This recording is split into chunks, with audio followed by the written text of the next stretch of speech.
The story begins with high school president Suzune Inukami and vice president Kazuki Ryusen walking into their classroom. They're obviously the most popular students in school and are always seen together. After school that day, Suzune and Kazuki plan to sort some documents before heading home. Meanwhile, another student, Ken Usato, is the complete opposite of them. He's the least popular and feels like the most forgettable person. As he's about to head home after saying goodbye to his classmates, he spots a bird's nest on the floor with hatchlings screaming for help. Ken picks up the nest and, using a ladder, returns it to a safer place. Deep down, Ken has always hoped for a more exciting life, but it is what it is. It starts raining, and when he goes to the umbrella stand, he finds his umbrella is gone. He notices there's another umbrella but thinks he'd just cause the owner problems if he took it. So, he sits down, waiting for the rain to let up. While sitting there, he wishes he had magic to help him get home. Soon, Ken realizes he's been sitting for hours, and the rain shows no signs of stopping. He scoffs in surprise, and at that moment, Suzune appears. Suzune quickly figures out that Ken doesn't have an umbrella, which is why he's stuck in the school. Ken is shy about answering her and just says he'll be heading home now. Suzune stops him, saying it wouldn't be right to send him off like that. Kazuki shows up and offers Ken his spare umbrella so he can get home in the rain. Ken is surprised, as he never thought of Kazuki as a nice guy. They've never even talked, despite being in the same class. Ken gratefully accepts the umbrella and thanks them both for their help. Then Suzune suggests they all walk home together, which shocks Ken even more. It feels like he's dreaming. He wonders how the whole school will react when they find out he walked home with the two most popular students. He gets so lost in thought that he doesn't realize he's speaking out loud. Suzune and Kazuki are surprised to hear this, but Ken quickly brushes it off. They start heading home, and Ken uses the opportunity to ask if they're dating. The two turn to him, asking why he'd want to know, and he replies that people are always talking about it, which is why he asked. They say they appreciate that he asked them directly instead of gossiping. Suzune then tells Ken that she and Kazuki aren't dating. They just spend a lot of time together because they're both on the student council. As they continue walking home, Suzune asks Ken what his plans are after school. He admits he doesn't have any, and the same goes for Hershey. Feels like she's not where she should be. Suddenly, they stop when they hear a bell ringing. They're surprised that Ken doesn't hear it too. The sound gets louder, but they have no clue where it's coming from. Suddenly, a bright yellow magic circle opens up beneath their feet. They wonder what the circle is for, but Ken guesses it's probably a gate to another world. Suzune seems excited by this idea,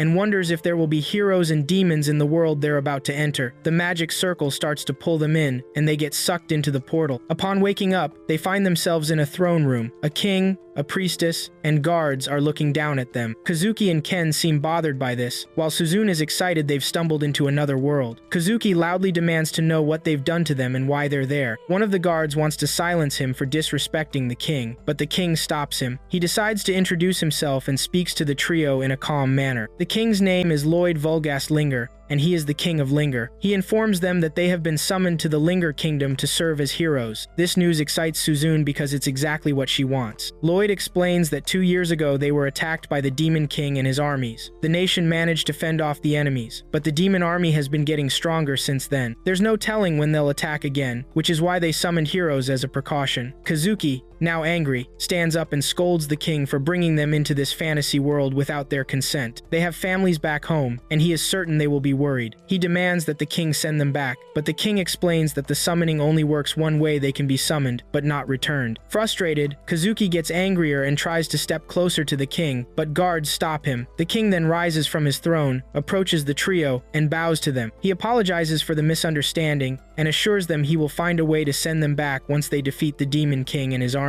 The priestess and the guards in the room also bow in solidarity with their king. Hearing this, Suzune agrees to be a hero but questions why they're called heroes when they know nothing about each other. The king then instructs the priestess, Welsi, to explain. Welsi says the summoning circle is designed to choose the most capable individuals. She asks if they heard bells ringing before being summoned, and they reply yes. However, they suddenly realize that Ken didn't hear the bells. Taken aback, Ken wonders if he's been dragged into their mess just because he was with them. Welsi then announces it's time to measure their magical abilities and find out what type of magic they possess. She leads them to a room with a crystal ball that can accomplish this. Suzune is the first to approach the ball, eager about everything happening while Kazuki and Ken are still absorbing their new situation. Suzune touches the ball, and it turns yellow. Welsi explains that her affinity for magic is strong, and she has thunder magic. This makes Suzune even more excited. Next, Kazuki touches the ball, and it turns white. Wellesley informs him that he possesses light magic, which is rare and can dispel evil. Finally, Ken steps up to touch the ball and see if he has any magical powers. He hopes that if he does, he can help Kazuki and Suzune. He touches it, and it turns green. At this moment, Wellesley is left in total shock. Wellesley quickly grabs Ken and pulls him out of the room, telling the others to wait. She drags Ken to the throne room and informs the king that the ball turned green when Ken touched it. The king is shocked by this news. Just as Wellesley is about to reveal Ken's type of magic,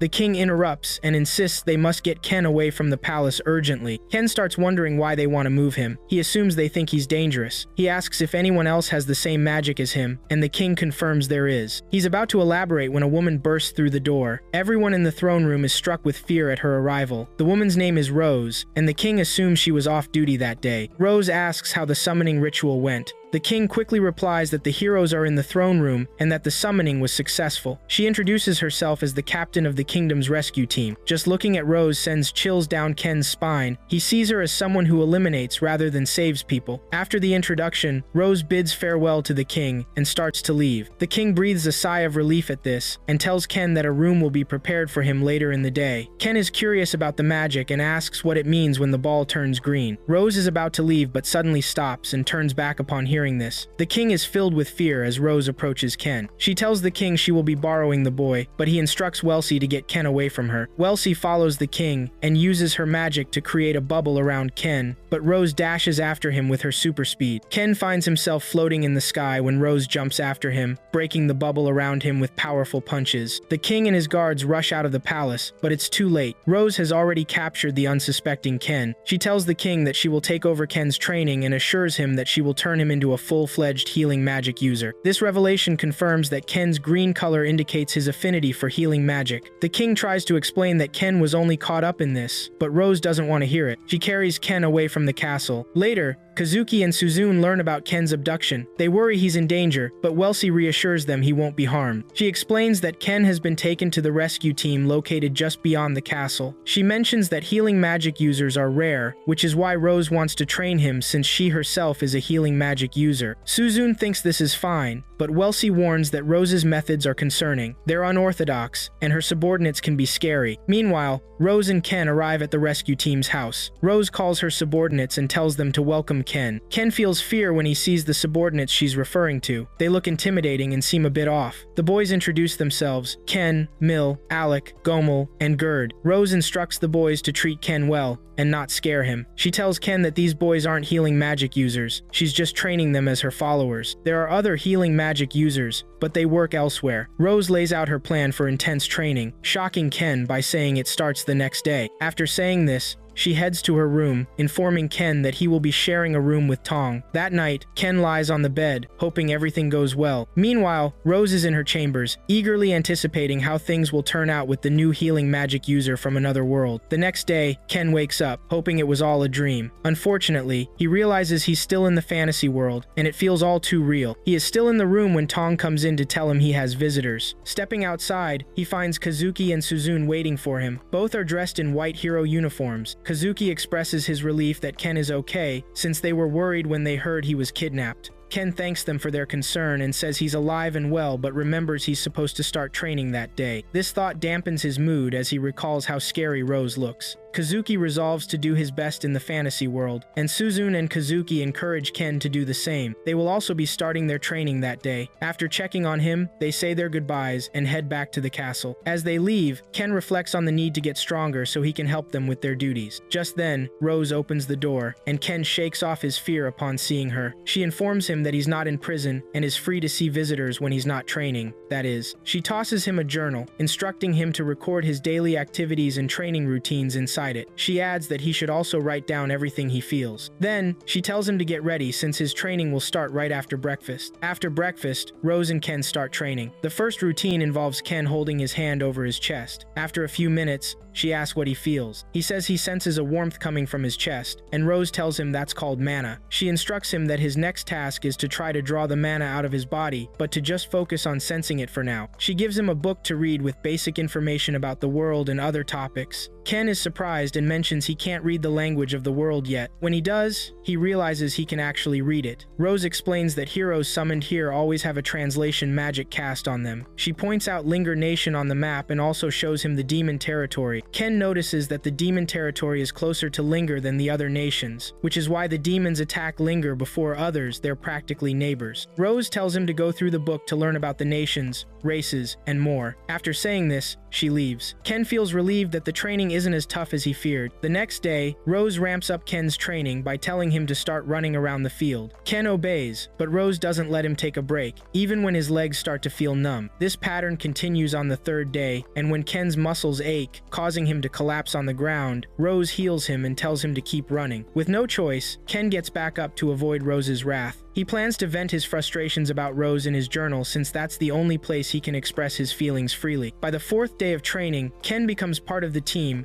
and starts training with them, even though he's nowhere near their level. The rest of the team runs past him as if he's standing still. Rose is always there, teasing Ken, but he doesn't have the energy to retort. All he can do is keep dissing her in his diary. Ken sticks to his daily training routine, and on the sixth day, he falls while running. That's when he notices a green light shining from his hand. He realizes the light is from healing magic, but he's not ready to use it just yet. From the seventh day on, Rose becomes tougher than before. She starts kicking Ken around the training ground, making him think she must have read everything he wrote about her in his diary. This treatment continues until the ninth day. During one of their training sessions, Rose kicks Ken, causing him to hit his head on a stone. At this moment, he unconsciously uses his healing magic to fix himself up. It hits him that he can actually heal himself, and he starts to see healing magic as essential. This discovery makes him take his training more seriously. By the 10th day, he can use healing magic whenever he wants, and can run for hours without getting tired. Whenever he feels fatigued, he simply heals himself and keeps going. He continues to push himself harder, driven by his desire to help Kazuki and Suzune when they need him. On the 11th day, Rose notices Ken is getting used to running, so she changes his training plan. Now, he has to do push-ups. He can keep this up for a long time because he just heals himself whenever his arms feel sore or numb. While he's training, Rose stresses how crucial it is to train hard. She tells him he needs to be able to run fast in battle faster than the AniBoooom save his comrades when it matters. The faster he runs, the better he can save them. By the 12th day, Ken is already combining running with push-ups and finds it easy. His body feels lighter now, and he doesn't seem to feel any strain during these training sessions. However, the next day, Rose adds weights to his body to make it tougher. The weights feel really heavy, but he has no choice but to keep running with them. On the 14th day, his lunch goes missing, and he discovers Tong is the culprit. Furious, he chases after Tong, forgetting he's wearing the weights, and doesn't even feel them while he's running. With this, he starts getting used to the weights as well. On day 21, Kazuki, Suzune, the princess, Celia, and the head of the knights, Siglis, visit the rescue team base to check on Ken. They are surprised to find him lifting a large brick placed on his back by Rose. To make it worse, Rose is sitting on the block. Ken talks back to Rose, which annoys her. She picks up another brick and adds it to the one he's already lifting. At first, it feels extremely heavy to Ken, but he heals himself and quickly adjusts to the enormous weight. Rose is impressed and says Ken is becoming her type of man. She plans to take him out there sooner than expected if he keeps it up. Meanwhile, Suzune, watching from a distance, is already falling for Ken's muscles. Siglis approaches Rose and grabs her by the collar, scolding her for overworking Ken. He claims Rose is ruining Ken's bright future. Rose responds that she's training him hard because she wants him to be her right-hand man, and he needs to handle tough challenges if he wants to qualify for that role. Rose admires Ken for not giving up during her intense training and managing to survive all this time. She then tells Ken to take a break from training to catch up with his friends. Siglis tells Kazuki and Suzune to take Celia away while he talks to Rose. Ken and his friends walk away and sit under a tree to chat. Once they get there, he discovers that the girl with them is the princess named Celia. He quickly kneels and bows to her, but Celia tells him he doesn't need to be so formal. Suzune smiles at this and mentions that Kazuki acted the same way when he first saw Celia. Celia then reveals a pie she brought for them, and while they eat, Kazuki takes the opportunity to tell Ken about their experiences in the castle. He explains that Siglis has been teaching them swordsmanship while Welsi has been in charge of magic training. The best part is that Siglis and Welsi genuinely care about their well-being, allowing them to rest whenever they feel tired to avoid exhaustion. On the other hand, Rose is quite harsh and doesn't hesitate to put pressure on Ken. Just as Ken is about to grab another serving of food, Suzune takes the chance to sneak a look at Ken's abs. She's already infatuated with his muscles and finds it hard to resist touching them. Suzune snaps back to reality when Kazuki talks about something else. Ken then Ken mentions that he has adapted to life in the fantasy world. He wanted to escape when he first arrived, but now he's used to it. The training sessions have even been enjoyable, and he believes life in the fantasy world isn't so bad. Suzune is impressed and tells him he has found his place in this world. Ken doesn't share their perspective, saying he's just stubborn enough not to give up. He knows that one day Kazuki and Suzune will fight as heroes, and he wants to support them no matter what. Suzune blushes deeply and says she can't wait for the day when Ken will come to save her. At that moment, Tong arrives to tell Ken that his lunch is ready. This immediately sets Ken off because he vividly remembers Tong eating his lunch. He stands up looking fierce, and Tong is surprised that Ken hasn't forgotten what happened. Ken charges at Tong, who decides to stand his ground. Rose isn't around, so Tong sees this as an opportunity to deal with Ken. However, it turns out Ken is tougher than he appears, able to match Tong blow for blow. While they're in the middle of this scuffle, Kazuki realizes that Ken has accepted his life in the fantasy world, making it part of his routine. He wants to get stronger too, so he stands to leave and go train. Suzune agrees. That night, Ken reflects on everything Suzune said and realizes she is telling the truth. His body has changed a lot, but he hasn't been too busy to notice. He's impressed with his new physique, but hopes he has the mental strength to match the body he has worked hard to build. The next day, Rose throws a bag at Ken, saying they are going out. Tong and the others say it's finally time for Ken to experience the outside world. Ken grabs the bag and follows Rose. When they reach the city gate, Rose doesn't need much time to convince the guard that she has business outside. It seems just her presence is enough to intimidate people. Ken continues following her until they arrive at a forest known as the Darkness of Llinger, which is full of monsters. She tells him to go into the forest and not come back until he hunts down a grand grizzly. Ken is shocked and protests this decision, noting that grizzlies must live at least 100 years to become grand grizzlies. This means grand grizzlies are at the top of the food chain and are very strong. Ken tries to remind Rose that he's only been running and hasn't had any fighting training. But to Rose, these are just excuses because she's already made up her mind. Rose realizes Ken is wasting her time and grabs him, throwing him into the forest to face his new challenge and see if he can survive. As Ken falls toward the ground, he hopes he won't die from such a long drop. However, he realizes that he has the power to keep himself alive. He activates his healing magic, and as he falls through the bushes and trees, his injuries keep getting healed. This way, he lands on the ground without a single scratch on him. Now in the forest, he has no choice but to follow Rose's orders. He starts thinking of ways to take down the grand grizzly. While he's brainstorming, a grand grizzly suddenly appears behind him. Caught off guard, Ken takes off running before he becomes bear dinner. The bear chases him as he runs for his life. His training pays off, and he manages to put some distance between himself and the bear. He considers stopping to face the bear, but thinks better of it when two more blue bears show up out of nowhere to join the grand grizzly. Realizing he's outmatched by the trio, Ken starts running again. He spots an opening ahead and hears water sounds coming from that direction. Picking up speed, he breaks through the opening and finds himself at a waterfall. Without hesitation, the bears can't follow him and remain at the edge of the cliff until they're sure there's no sign of Ken before turning back. Ken goes with the water current and finally surfaces when it's safe. He takes off his clothes, dries them, and seeks shelter on a tree branch. He checks the backpack Rose gave him and finds only a knife, the sole weapon in the pack. There are food supplies, but nothing to start a fire. He thinks about his mission to defeat the Grand Bear and it feels somewhat impossible. Still, he decides to count his first day of survival as a win. The next day, he wakes up, gets dressed, grabs his knife, and heads out. He knows that the best thing to do is learn about his enemy. As he walks away from his base, he marks trees along the way to track where he's been. Soon, he comes across a tree with scratches on it and assumes they're made by bears, meaning they're close by. He's thinking about this when he hears rustling in the bushes behind him. He quickly arms himself and turns around to check for danger. Just then, a rabbit pops out of the bush, looking innocent. The rabbit crawls toward Ken, and he asks if it's hurt, to which the rabbit replies, yes. Ken is shocked to realize the rabbit can actually hear him. Out of kindness, Ken heals the rabbit so it can move on. After healing the rabbit, Ken continues his mission, only to discover the rabbit is following him. He tries to tell it to stay away because he's tracking some scary monsters that could be dangerous. However, the rabbit refuses to leave. Eventually, Ken realizes the rabbit might know where the Grand Grizzly is, so he asks if it does. The rabbit confirms and begins to lead him in the right direction. It takes Ken to the Grand Grizzly's den, where he realizes the two blue bears are actually part of the Grand Grizzly's family. He watches the bears for a bit and decides to take a water break. He spots a lake with funny-looking water but has no choice but to drink it. Afterward, he resumes watching the bears. Soon, Ken starts to writhe in severe pain and figures out that the water is the problem. He tries using his healing magic, but it doesn't work immediately like it does on injuries. The magic isn't effective because it's not a wound, it's poison. After he finally recovers from the poisoning, the rabbit leads him to a pond where he can find clean, drinkable water.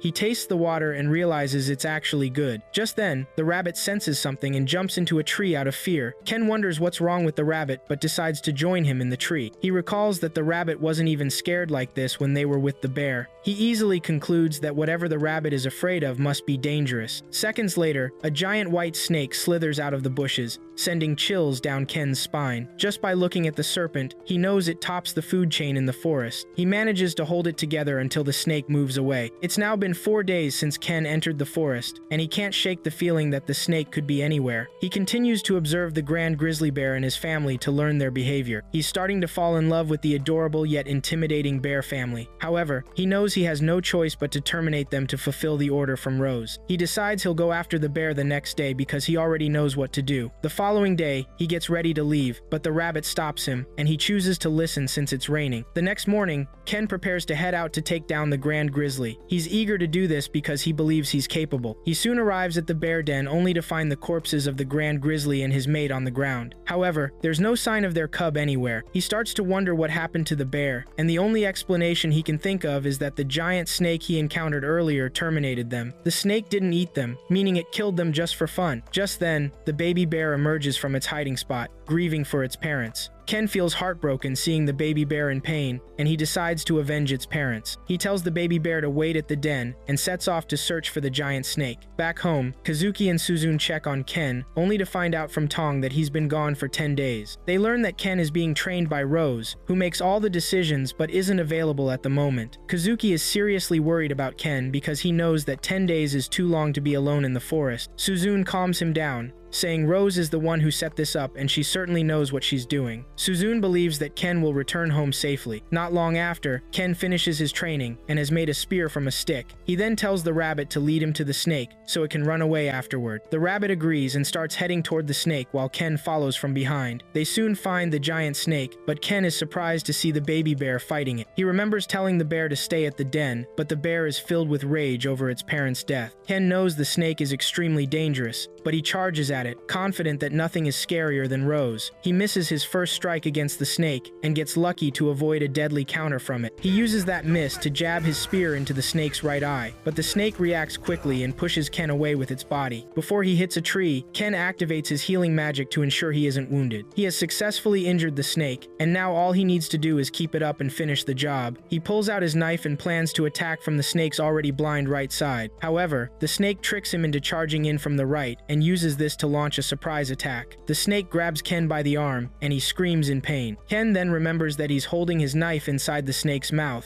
He pushes the knife upward, making the snake release him. He breaks free but starts getting dizzy from the snake's venom. He had figured out how to deal with poisoning when he got poisoned by pond water. All he has to do is heal himself from the inside out, and that's exactly what he does. He regains his normal consciousness and goes after the snake again. This time, he has the bear supporting him. The bear also attacks the snake, giving Ken a chance to reach its head. He delivers a fatal punch to the snake's head, and before it can react, Ken pulls out the spear from its right eye and drives it into the snake's head. The snake writhes in pain and finally falls to the ground. Ken lies beside it, breathing heavily. He's glad to have defeated the snake, and the bear comes up next to him. Ken tells the bear that he's using all his mana to neutralize the venom in his body, meaning he won't be able to heal the bear in the meantime. Just then, the giant snake rises again. Ken is paralyzed and can't do anything. He wonders how the snake isn't dead, but he currently has no way to fight back. Even the bear tries to drag him away, but it isn't strong enough. The snake charges at them with full force, and Ken knows there's no escape. He starts thinking about Suzune, Kazuki, and Rose. Then it hits him that Rose is the one who caused all of this. He screams out in pain, calling Rose some ridiculous names. The snake is about to finish him off when Rose appears out of nowhere and lands a devastating blow to the snake's head, killing it. Ken is surprised to see Rose and wonders how she arrived just in time. She reveals that the rabbit told her everything. It turns out that the rabbit is her pet, named Kukuru. Kukuru pretended to be injured just to gain Ken's trust. Rose has been nearby all this time, waiting for the right moment to step in. She tells Ken that the giant snake was created by the Demon Lord's army. The snake escaped during the first invasion, which is why it made made the forest its home. Rose is surprised that the snake is powerful enough to take down the Grand Grizzly. The Grand Grizzly is so strong that an elite group failed to take it down. Ken is surprised to hear this and asks Rose why she would send him to hunt a beast like that. Rose tells him that his mission was never to defeat the bear. She just wanted to see how strong he has become. He also used this opportunity to gain experience by fighting a stronger enemy. Rose is impressed with Ken and says she's willing to keep him. Rose realizes that the baby bear has taken a liking to Ken and suggests that the bear come with them. The bear will carry Ken on its back. With that, they prepare to return home. Rose turns to Ken and lets him know she heard all the insults he threw at her. She promises to punish him for that. Rose then says out loud that she's impressed with Ken. She reveals that he passed the test that was thrown at him. She then tells Ken that he is now worthy of standing beside her on the battlefield. This is because the two other healers never reached his level of dedication and similar qualities. Rose then tells Ken to prepare for what's coming because she's confident that the demon army is ready to attack. Meanwhile, the Demon King and his army are preparing to attack Llinger. Rose then tells Ken that he's going to be with her on the battlefield. They'll be on the front lines together, and Ken will be her right-hand man. Ken asks about Tong and the others, and Rose reveals that there are two other healers, but their tasks are different. She urges Ken to get himself ready before time runs out. Ken looks at his palm, wondering if he's really built to handle something like that. Meanwhile, in the Demon Kingdom, the Demon King is discussing matters with one of his commanders, Amila. He asks her how preparations are going, and she confirms the army is all set. She reassures the king that they will move out soon. The Demon King wants the second invasion to go much better than the first, but he tells Amila he doesn't expect her to fight to the death. After their chat, Amila leaves the throne room. She bumps into Hyreluk, known as the Demon Doctor. Hyreluk blushes and suggests that Amila should call him by his real name instead of his nickname. As Amila is about to leave, the Demon Doctor stops her and mentions he just finished a prototype of one of the demon beasts and wants her to come check it out. He takes her to his lab, where he shows her a giant snake, similar to the one Ken and Rose defeated in the forest. He names the serpent Baljanak, calling it Prototype 72. Amila scoffs, reminding him that Prototype 71 ran away after being wounded by Siglis during the first invasion. The Demon Doctor assures her that Prototype 72 is much stronger than its predecessor. Amila then expresses her concerns about the human healers on the battlefield. They're always there to save their wounded and keep them from dying. She's particularly worried about their leader, Rose, who seems to harbor a strong hatred for the Demon King. The Demon Doctor hints that Amila might want Rose for herself, but she won't be going into battle this time. Amila reveals her plan to send the demon, known as the Immortal Mage of Darkness, the Black Knight, into battle to lead the troops this time. Back in the human nation, Ken wakes up the next morning, excited about finally having a bed to sleep in. He even mentions missing Tong's snoring while he was in the forest. After getting up, he grabs some fruit from the cafeteria and takes it to the baby bear. To his surprise, the bear cub enjoys the fruit, and Ken decides to try a bite too. While he's feeding the bear, Kukuru pops up from behind, wanting some fruit as well. Ken hesitates to give him any because he's too cute, making it hard to deny him. He ends up giving Kukuru one of the fruits, so he can enjoy it too. Ken has even named the bear Blurrin. Rose shows up, and Ken explains why he named the bear Blurrin. She then tells him she got permission from the king, so they can keep the bear as part of the rescue team. However, the bear will have to earn its keep. Blurrin hides out of fear when he hears this. Moments later, Rose demonstrates what she means by Blurrin earning his keep. She tells Ken to carry the bear on his back, and this will serve as battlefield simulation training. He just needs to think of the bear as someone needing rescue or a wounded soldier. Rose orders Ken to start running and to put some effort into it. Ken thinks this should be easy. While he's in the middle of it, Tong suddenly jumps out from the bushes and tries to tackle him, but he manages to dodge him. He shouts out, demanding to know what's wrong with them. They remind him he's in battlefield simulation training, and this is what it'll feel like out there. An hour later, Ken is still at it, but the team hasn't managed to bring him down. He faces several challenges from the team but keeps pushing through. However, 4 hours later, he suddenly collapses, too exhausted to continue. He wonders why he can't move anymore, and Rose appears to tell him he's just reached his endurance limit for the battlefield. She explains that humans feel tiredness from nerves, fear, and impatience. All of these factors explain why he will run out of strength faster than usual. Ken asks Rose what he should do, and she tells him that building mental strength that doesn't weaken in the face of fear is the way forward. She places her hand on Ken's head and heals him so he can get back on his feet. Once your mana is restored, spend the entire afternoon running around the castle town,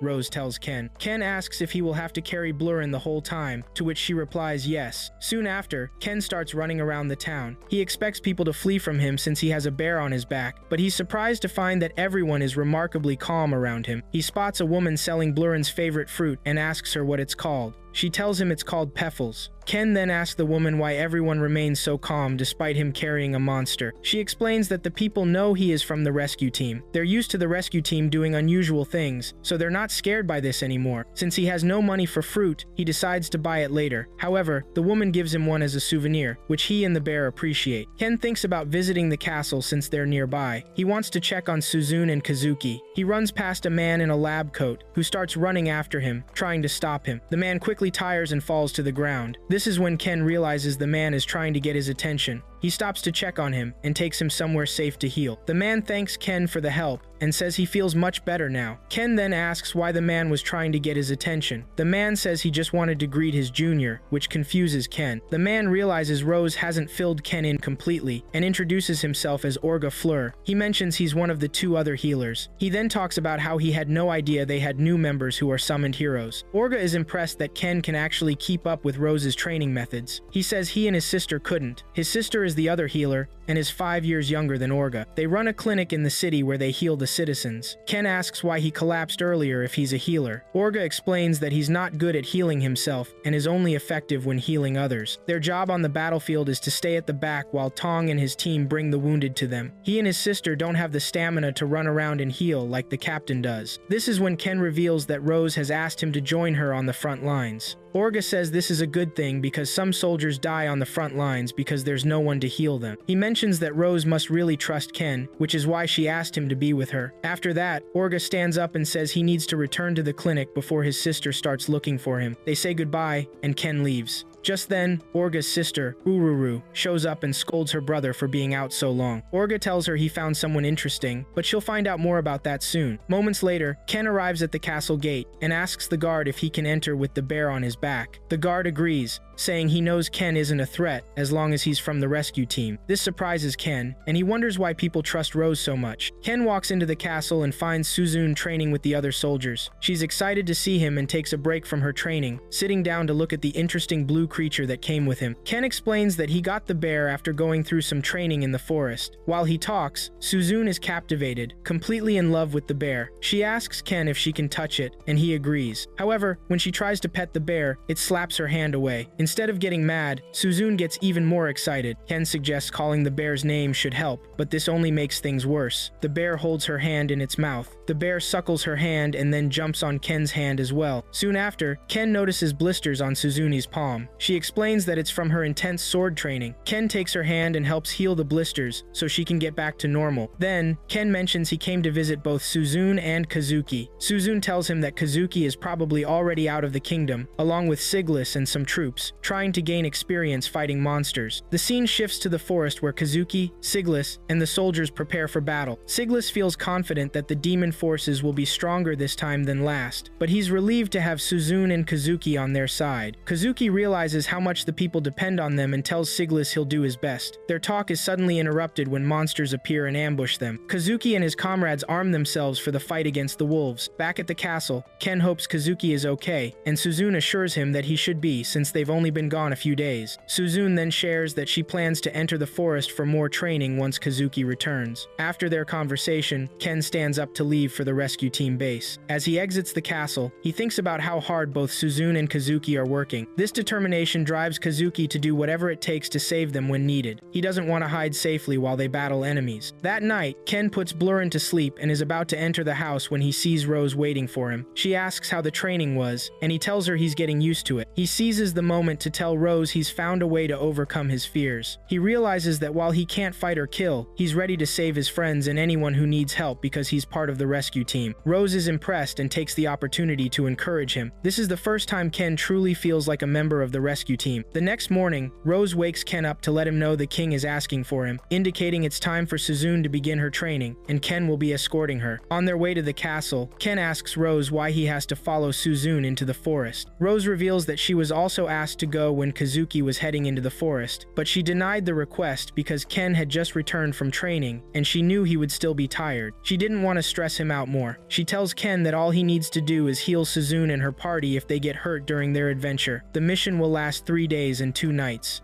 she says. When they arrive at the castle, Suzune is clearly happy to see Ken. She expresses her surprise upon finding out that he would be escorting them and gets even more excited when she realizes that Blurren will join them on the mission. Suzune introduces Ken to the two guys also joining the mission, Aruku, a knight, and Korin, a mage. Ken tries to recall where he knows Aruku from, and Aruku explains that he usually works as the castle gatekeeper. Before they leave, Rose gives Suzune a piece of advice. She reminds her that Ken's magic isn't unlimited, meaning he has his own limits. Rose warns Suzune to be careful because Ken can only heal her if she's still alive, and not when she does something reckless that leads to her death. Suzune appreciates the advice, while Rose scoffs at Ken, since he was also expecting guidance from her. After this, Rose departs, sending them off. Later, Celia finds Kazuki practicing in the field and rushes over to try and dissuade him. She reminds him that he just got back from training in the forest and that he's supposed to be recovering, but Kazuki insists he has regained all his strength overnight. Celia leaves, disappointed, realizing she can't convince Kazuki to stop training. Meanwhile, Ken and the other three are en route to the darkness of Llinger. When Ken realizes where they are headed, he remembers that Blurren's family died in the forest and wonders how the bear feels about returning there. However, he can't ask Blurren since the bear is asleep on his back. Suzune wants to take the chance to touch Blurren, but Ken smacks her hand away. Blurren finally wakes up, and Ken tells him it's time to walk on his own. Wanting to please the bear, Suzune offers to carry him. Ken tries to stop her, but she's determined. She quickly realizes her mistake when the bear climbs on her back and its weight crashes her to the ground. She gets hurt, forcing Ken to heal her. Ken has had to use some of his magic before they even get to the main action. As they go further, the mage's staff starts glowing, signaling that something is approaching. Moments later, the party is ambushed by bandits hiding in the bushes, planning to rob them. Ken and Suzune don't seem worried since they don't view the bandits as a threat. To make things worse, Suzune is actually glad they're dealing with bandits. The bandits realize they're in trouble when they see a blue bear with the party. Suzune shows them who's boss by attacking with her electrifying magic, carefully controlling her power so the bandits aren't killed. Ken tells her she can hit them however she likes, since he'll heal them afterward. Excited, Suzune continues, stunning the bandits with her lightning powers. Just when they are in the middle of this, the mage's staff glows again. Before they know what's happening, fall boars charge out of the bushes and swarm them. The knight is shocked and comments that the boars should be deeper in the woods, meaning their presence here is unusual. The boars are acting strangely, and one of them charges at Suzune. Ken sees that Suzune is in danger and quickly grabs her. The two are hit by the boar and sent flying into the sky. As they fall back to the ground,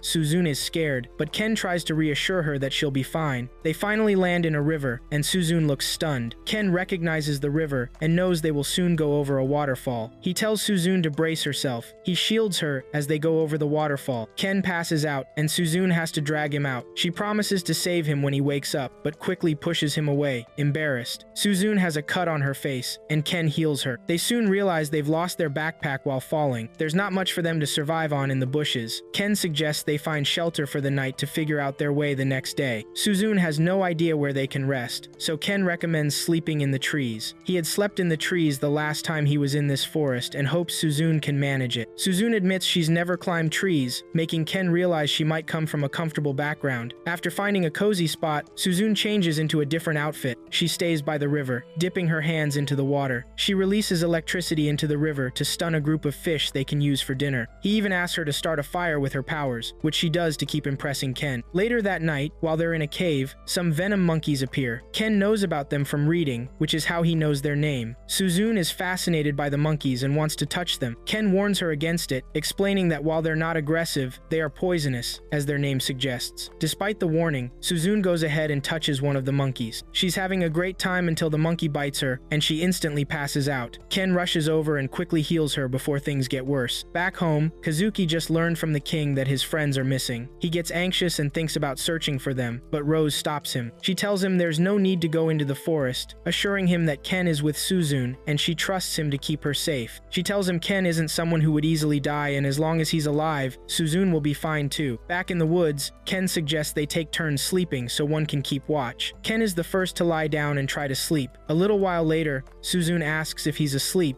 and he replies no. Suzune then asks how he feels about being brought into this world. Ken says it's a tough question because he wants to go back, but at the same time, he doesn't want to. However, Suzune says she wants to stay in this world because she prefers it to where she came from. She has no connections to her family and friends back home. She sees this fantasy world as a place to escape from her burdens. She feels like nothing is holding her back here, unlike in her previous world. To Suzune, she feels free in this world, which is the freedom she has been searching for. Ken then starts sharing how he felt when he first entered this world. He has always wanted a way to escape his dull life, and this world seems to be his way out. Upon arriving, he thought about how to become stronger so he wouldn't be a burden to Suzune and Kazuki. However, he has managed to strengthen his resolve in a way that allows him to help his friends and anyone else in need. They both agree on this and decide that saving the people of this world will be the best thing for them. This is their home for now, and it needs their protection. After their discussion, they talk more about their relationship. Suzune realizes that Ken has always been interested in her but has never approached her. Ken soon lies down to sleep to avoid more conversation, but Suzune is glad to have had the chance to talk to him more than before. The next morning, Ken and Suzune start their journey to leave the forest. As they make their way through, Ken tells Suzune to be careful and ready for battle since they could be attacked at any moment. Suddenly, they notice a bush in front of them moving. The two get defensive but sigh in relief when they discover that it's just Blurren. Blurren is excited to see Ken and jumps on him. Behind them is the knight, who passes out upon seeing Suzune and Ken. Later, Aruku wakes up and reveals that Blurren suddenly ran off while they were searching for him. He figures Blurren must have caught Ken's scent, which is why he ran after him too. The group follows the bear, and Ken learns that Blurren still remembers his old home. He explains that the place they are standing in is where Blurren and his family used to live, but his parents were killed by a giant snake. Blurren then shows Ken that he is ready to move on by urging them to leave the place. Apparently, Blurren has decided that his place is by Ken's side. Upon returning to the castle, the king greets Ken and Suzune. He sincerely apologizes for what they went through in the forest. Ken replies that there's no need to apologize since he's used to situations like this. He suddenly realizes he's not supposed to reveal that he's in tough training with Rose. The king then asks how training with the rescue team has been. Looking at Rose, who is also in the room, he tells the king that everything is going great to avoid provoking Rose's anger and facing more intense training. After saying this, he glances at Rose, and she smiles at him, signaling that she would have had a serious reaction if he had answered differently. The king then mentions that Suzune's field training will be postponed,